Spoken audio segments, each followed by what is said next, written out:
So there's an unholy alliance, in my opinion, between a lot of the corporate globalist folks that employ low-skilled labor, want low wages, and the Democrat Party. And we need, as Tennessee conservatives, to push back against that the best we can.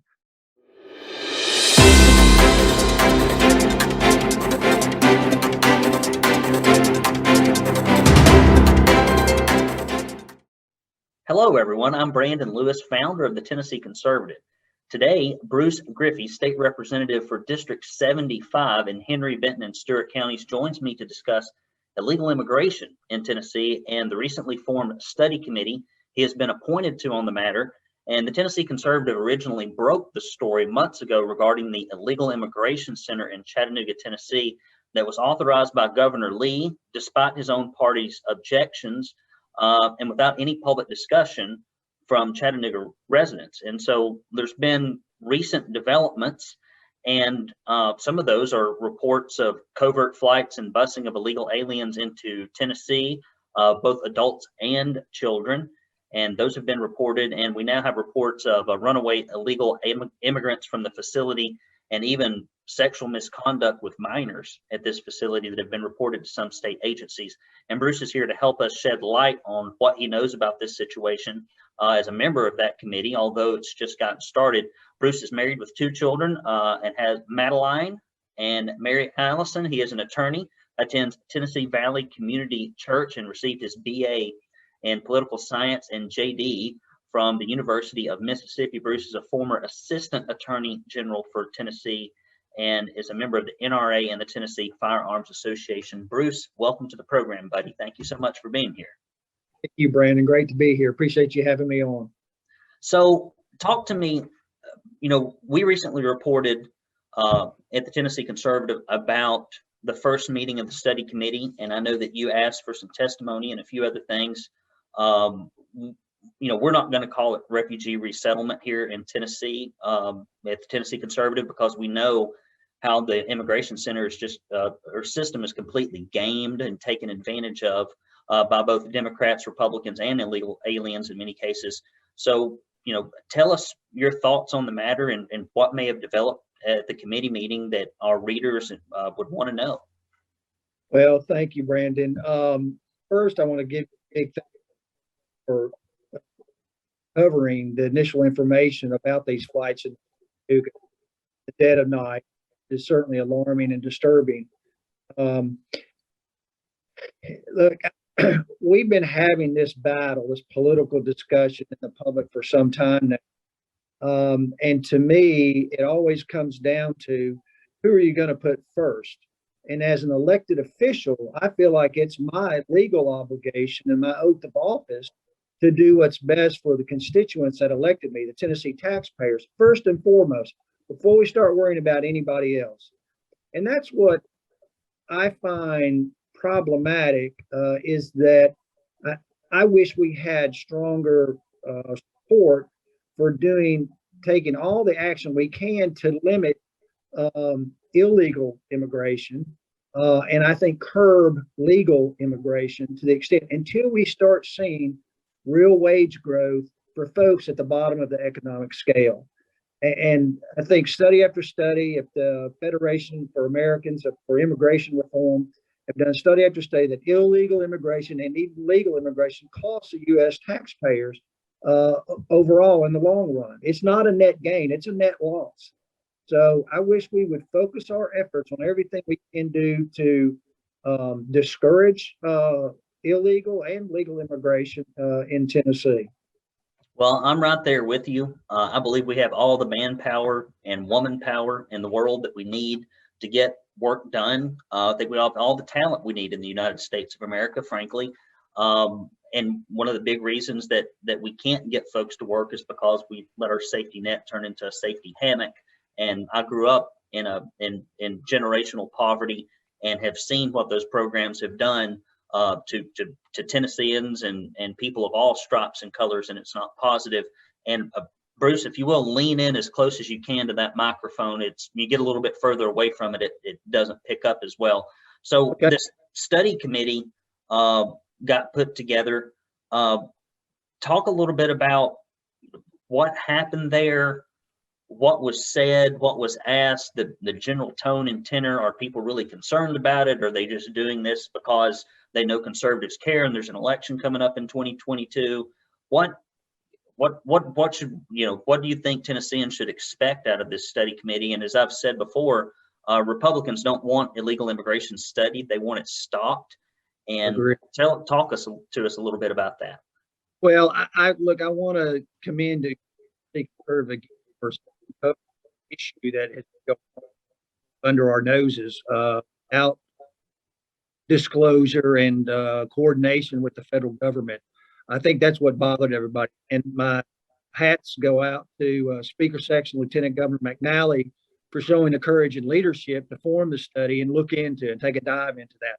And that's what the committee, is my understanding, our charge is to do: figure out what's going on with the feds. Why is this happening? Why is Tennessee not being consulted? And then what's the impact on Tennesseans? And then I think it'll be up to the committee maybe to make recommendations how to address what we uncover on the findings. So we just had our first meeting last week. It was videotaped. It's kind of difficult to find it on the General Assembly website, but there is a video link and you can go back and review and record and see what was said. But the committee wants to hear from all parties that have information and data to share with us. Certainly all the state parties. We're even going to invite DHS, Homeland Security, and the Office of Refugee Resettlement, which is a federal entity that is now tasked with dealing with both refugees and illegals that are in here under this unaccompanied alien children program, the UAC. So we're going to ask for all them to come in and testify. I believe the committee does have subpoena power if necessary, although we'll certainly coordinate that probably through the Speaker's office, Lieutenant Governor's office, if it becomes necessary. Hopefully that won't become necessary. And we can simply get the answers that we're looking for and how this is going to impact Tennessee and Tennessee taxpayers. Well, one thing that I know that a lot of people are worried about, and we ran a couple of stories about this. We've got some folks that are on the committee, in particular Senator Gardenhire, who this is in his district, who seems completely unconcerned. The fact that this very large, it's got to be a 100,000 square feet facility, and they have hired at this facility 60, 70 positions. You don't need 60 or 70 positions. You don't hire 60, 70 positions to watch 50 or 60 kids. And we're worried about what they're ramping up to do. We're worried about what it's going to do to the Chattanooga community. And if he is not worried about it, it makes me, some people worried about other folks that are on the committee. Do we know if we have any immigration hawks on there? Do we have a bunch of rhinos? This sounds crazy. I know you can't say anything about the committee, so that's probably a question I shouldn't even ask. But is anybody on the committee that you've talked to seem to be equally concerned about this issue? Because people are often afraid that these study committees get put together by folks that don't care about illegal immigration just to put on a show. And then, you have a bunch of hearings and you write a bunch of letters and you get a bunch of strong statements out in the press, but there's nothing going to be legally done about it. Are there any other folks that are as worried about this on that committee as you are? I feel like I can't speak for the Senate side. I just haven't worked with the Senate close as I have. But everyone in the House, I think, is going to be a strong proponent for what's best for taxpayers, and they're going to put the interest of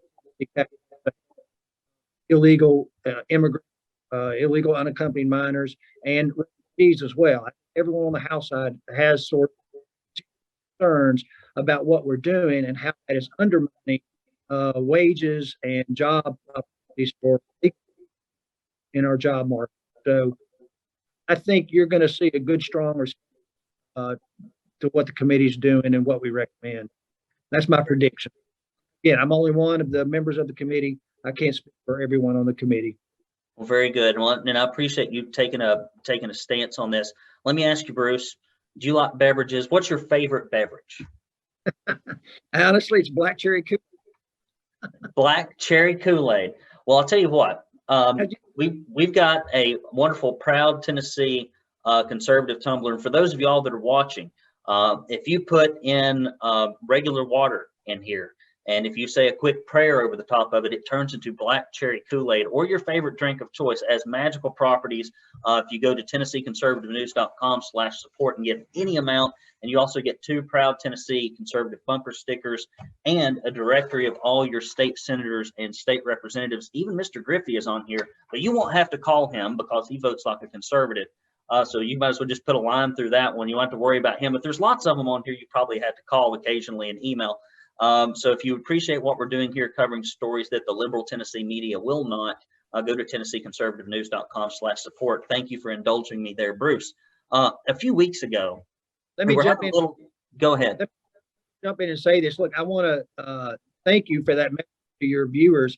Let me encourage them to contact their elected representatives and their state senators to let them know how they feel on various issues that conservatives can. The more they hear from you, that has greater impact than anything else. The chain emails and stuff like that that representatives and senators get are not effective. Simple email from them about how they feel on certain issues that are before the general assembly extremely important, and we need to hear from Tennessee. Very good. And Bruce, we're having a little bit of trouble with your audio. I don't know if there's a background application or a connection issue. Who knows?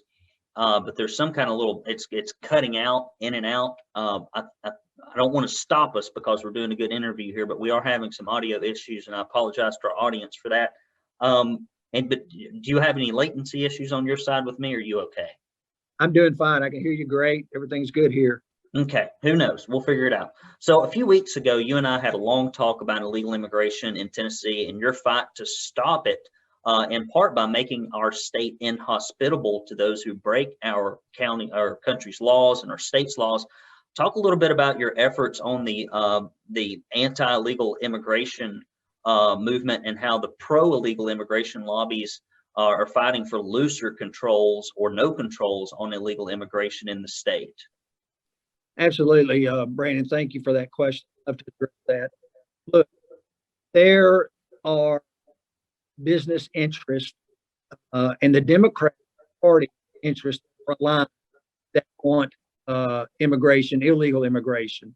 I think they feel like that they need a lower wage pay or keep wages in a good life. Person's willing to low skilled, low paying. The Democrats want the illegal immigrants because they feel like it's going to help their voter base. So there's an unholy alliance, in my opinion, between a lot of the corporate globalist folks that employ low skilled labor, want low wages, and the Democrat Party. And we need, as Tennessee conservatives, to push back against that the best we can. To do that, look, you need to look at illegal immigration and legal immigration both as a sort of a game theory.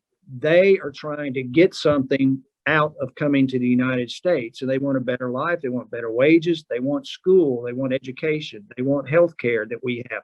A lot of their countries don't have. They're in a much worse condition economically. But that doesn't mean they always have to be like that. If they focus and improve their own countries and had good government, they could make substantial strides in that. So how do we limit the benefits that are out there, dangling out there for folks trying to get here illegally? And there's a couple of them. One is the jobs. And to address that, I'm urging all of my colleagues to support my E-Verify bill, which would require e-verification for every employee and every employer in the state of Tennessee, contractors, subcontractors that do work for the state as well. That's the most effective tool we have right now to deter hiring illegal immigration. It's not a huge burden on the businesses. I've heard that argument from the Chamber of Commerce and NFIB. I don't buy those arguments. Every employer already has to gather this exact information on the I-9 immigration form to, they have to keep and maintain that stuff, that material for employment purposes. So that's one thing we can do. The other thing to do is this, I'm going to make an announcement here on your show that I've been waiting for a draft from Legal Services where we send our request for legislation draft. I'm going to propose a bill this year that would directly challenge the decision in Plyler versus Doe. And I don't know if you're familiar with Plyler versus Doe, but that's the Supreme Court decision. It was a 5-4 decision in 1982 that said states have to provide free education to people that were here illegally. Let me read you something from Chief Justice Berger in his dissent. It was Justice Berger, Justice White, Justice Rehnquist, and Justice O'Connor that all dissented from that opinion that made states have to spend state taxpayer dollars on people that are here illegally. If you've got just a moment, I'll read this. Were it our business to set the nation's social policy, I would agree without hesitation that it is senseless for an enlightened society to deprive any children, including illegal aliens, of an elementary education. I fully agree that it would be folly and wrong to tolerate creation of a segment of society made up of illiterate persons, many having a limited or no command of our language. However, the Constitution does not constitute us as the Platonic guardians, nor does it vest in this court the authority to strike down laws because they do not meet our standard of desirable social policy, wisdom, or common sense. We trespass on the assigned function of the political branches under our structure and limited and separated powers when we assume a policy-making role as the court does today. That decision, a 5-4, and I think that decision is right for being overturned with our current Supreme Court. That is simply wrong, required states. And there's other decisions out there that say the federal government can't force the state to spend state tax dollars on programs they don't want to. There's 10th Amendment issues involved as well. But we should challenge that. So what's the greatest incentive, I think, for illegals trying to get to America? It's a free education for their kids. I mean, who wouldn't do everything they could to try to help their children, you know? That's what's driving it. And I think we need to directly attack that issue head on. Well, I believe you're right. If you close the magnets, which are education and employment, and you make it very difficult to get free education or to undercut American wages, we have less illegal immigration in Tennessee. Although I agree with you, there are a lot of corporatists and globalists, and the Chamber of Commerce is no friend to conservatives. They were on the fence about 10 or 15 years ago. Now they're pretty much on the left. Our own Chamber of Commerce, we had to write this blistering story about them promoting racism and saying that our area is systematically racist and how they're going to disadvantage people of European descent in hiring. And it's just funny, you know, racism and the Democratic Party seem to go hand in hand, and every 10 years they find a new iteration for it and a new target for it. It used to be black folks and brown folks and Irish people and Jewish people. Now it's white people. It's just who's on the firing squad now for political interest. And the NFIB, it surprises me because they've not always been as bad as they are now, and people need to know about that if you're a small business owner. You know, we are headed into an election year in 2022. Bruce, and that's about the only time you can get some of these Republicans to do conservative things because they're not really conservatives. They just are people that ran for office in high school and then they moved somewhere and that's how the district was drawn, and they're going to run as whatever their district is drawn as. Do you think we have a chance to put committee and subcommittee members on the record and regarding their stances on illegal immigration with programs like E-Verify and shutting down these illegal immigration centers? I think you're going to see that out of this committee. I really do.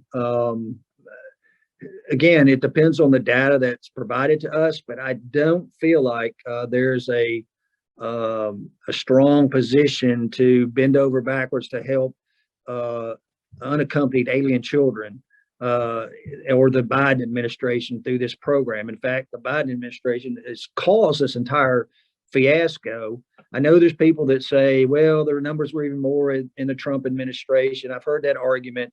I want to get the data on that. But look, everybody knows, and I'm sure President Trump would be the first to admit, he didn't always have the best people in his administration supporting his policies. That was one of the biggest criticisms I think that he had. He couldn't get people to support his policies. That's why he had to go through a bunch of names. So it's unfortunate. But look, it's important that we put the people who elect us into office first. That's who we're here to represent, not the interests of some foreign countries or whatever. And we can be more effective as leaders if we have a strong economies ourselves. Then we're in a position to help other countries and communities develop their own jobs programs and governmental development of their countries. So last question here, Bruce, to close out, how do you think Tennesseans can join you and other true conservatives in the fight against illegal immigration here in Tennessee? If you were going to give them a couple practical action steps to take, what would you say they should do? I would send an email personally to Governor Lee's email, personally written, not a chain email, not a prefabricated something, to their state senator and their state representative.